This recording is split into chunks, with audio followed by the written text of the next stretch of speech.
Well, it was years in the making, but the restoration of a historic jail completes the set of 3 buildings on the Robertson Square. KAGS HD News reporter So-Young Kim gives us an inside look at the historic jail, what's changed and what will stay the same. It's a piece of Robertson County history. Now the probation departments call it home. We look out our window through bars, which is kind of neat with what we do. A special treat for Ronnie, who has been a probation officer for nearly 2 decades and has called Franklin home his entire life.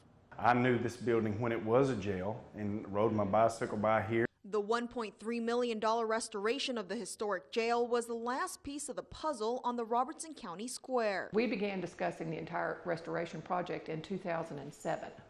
I think construction began on the annex building in 2009, and then the historic courthouse in 2012, and then this building a little while later, maybe 6 months later, 6 to 8 months later. Before its restoration, only a third of the jail's 3,000 square feet was used, mostly as storage. We really had to abate a lot of hazardous material, a lot of lead paint peeling, a lot of asbestos on pipes and things. I mean, it's to be expected for something that was constructed in the late 1800s. This steel door is one of the few jail-specific historic items remaining in the structure. The Historic Commission determined that the cell areas in this jail were not historic, that the original cells had been removed back in the early 1900s. So they were converted into office space instead. For the county and for the city, it's worked out really well, and it's quite a place to come and see. A space that will continue to serve the community for centuries to come.